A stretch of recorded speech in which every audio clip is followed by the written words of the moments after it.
Non sarà una visita lampo come quella di Venezia. Papa Francesco a Verona si fermerà un'intera giornata. La visita apostolica del resto è stata pianificata da un anno, era già in calendario da tempo. Confermati tutti gli appuntamenti, c'è solo qualche modifica sugli orari delle varie tappe legata agli spostamenti. Come a Venezia, il Santo Padre non mancherà di accelerare o allungare il cerimoniale con interessanti e intensi fuori programma. Il Papa arriva il 18 maggio, sempre di buon mattino e sempre a bordo dell'elicottero bianco dello Stato del Vaticano. Atterrerà intorno alle 8 nel piazzale adiacente allo Stadio Bentegodi per poi spostarsi in auto a San Zeno. Qui alle 8:30 incontrerà circa 1 migliaio di sacerdoti e consacrati all'interno della Basilica e si soffermerà davanti alle spoglie del patrono della Chiesa di Verona, che per l'occasione saranno traslate al piano superiore. All'uscita, intorno alle 9:15, Papa Francesco incontrerà i circa 5.000 bambini e ragazzi che si raduneranno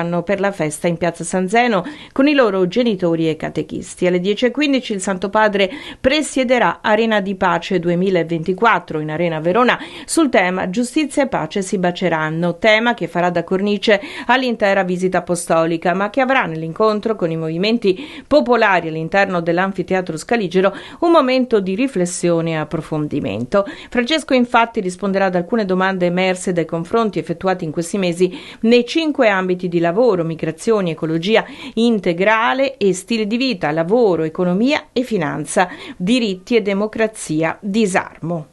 Ci saranno numerosi ospiti internazionali, tra cui Vanessa Nakate, Mahbouba Serai, Joao Pedro Stedile, ma anche diverse personalità italiane come Andrea Riccardi, Carlo Petrini e Carlo Rovelli. Terminato l'incontro in arena, il Santo Padre raggiungerà in auto la casa circondariale di Montorio, dove terrà un discorso agli agenti di polizia penitenziaria, ai detenuti e ai volontari. Seguirà il pranzo con i carcerati.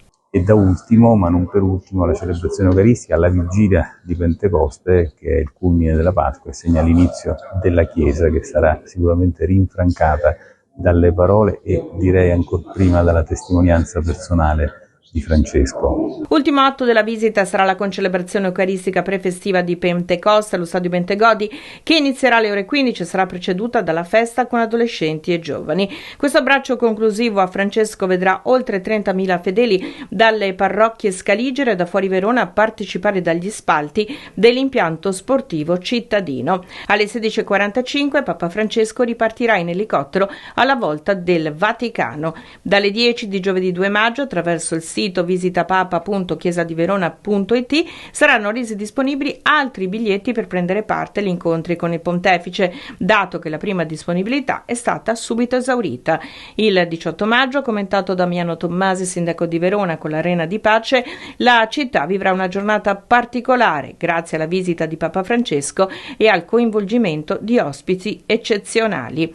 L'evento, ha concluso, sarà occasione di incontro e confronto sui temi della giustizia e della pace, per i quali abbiamo a disposizione un megafono potente ed univoco in grado di amplificare la forza del messaggio universale che si eleva con voce unanime.